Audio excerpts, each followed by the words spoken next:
আলহামদুলিল্লাহ আলহামদুলিল্লাহি কাফা ওয়া সালামুন আলা ইবাদিহিল্লাযীনা ইসতাফা আম্মা বা'দ ফাআউযু বিল্লাহি মিনাশ শাইতানির রাজীম বিসমিল্লাহির রহমানির রহিম ইয়া আইয়ুহাল্লাযীনা আমানু কুতিবা আলাইকুমুস সিয়ামু কামা কুতিবা আলাল্লাযীনা মিন ক্বাবলিকুম লাআল্লাকুম তাত্তাকুন সাদাকাল্লাহুল আযীম। সমস্ত প্রশংসা মহান রব্বুল আলামিনের দরবারে, যে রব্বুল আলামিন আমাদেরকে রমজান সম্পর্কে কিছু আলোচনা করবার তৌফিক দান করেছেন, এই জন্য শুকরিয়া আদায় করি আলহামদুলিল্লাহ। প্রিয় দর্শক শ্রোতা, আজ নফল রোজার মাসাইল নিয়ে আলোচনা করব। প্রিয় দর্শক শ্রোতা, বছরে 5 দিন ব্যতীত সারা বছর যে কোনো দিনে রোজা রাখার অনুমতি রয়েছে। সারা বছরের 5 দিন ব্যতীত যে কোনো দিন নফল রোজা রাখার অনুমতি রয়েছে। সে 5 দিন কোন কোন দিন?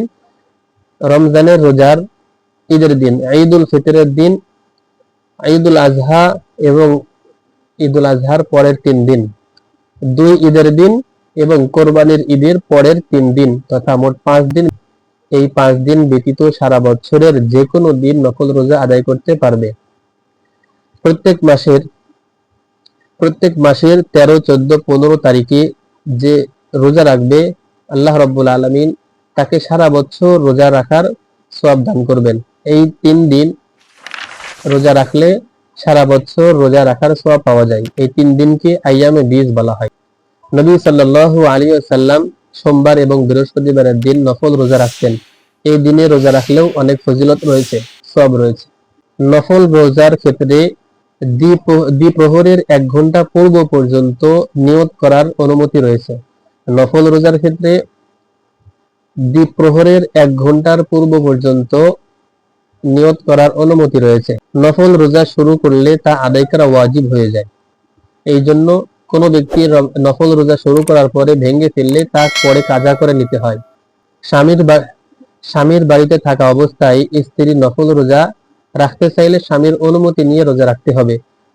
অনুমতি ছাড়া রোজা রাখলে স্বামী হুকুম করলে সে রোজা ভাঙতে হবে এবং পরবর্তী সময়ে সেই নফল রোজা কাজা করতে হবে। মেহমান যদি একা খাইতে ইতস্তত করে, তাহলে মেজবান তার সঙ্গে খাওয়ার জন্য রোজা ভেঙে ফেলার অনুমতি রয়েছে। তবে রোজা ভাঙলে পরবর্তী সময় কাজা করে নিবে। আর এই রোজা ভাঙ্গার অনুমতি দ্বিপ্রহরের পূর্ব পর্যন্ত, দ্বিপ্রহর পার হয়ে গেলে আর নেই। আল্লাহ রাব্বুল আলামিন নফল রোজা সম্পর্কে আলোচনাগুলো বুঝবার তৌফিক দান করুন। ওমা আলাইনা ইল্লাল বালাগ।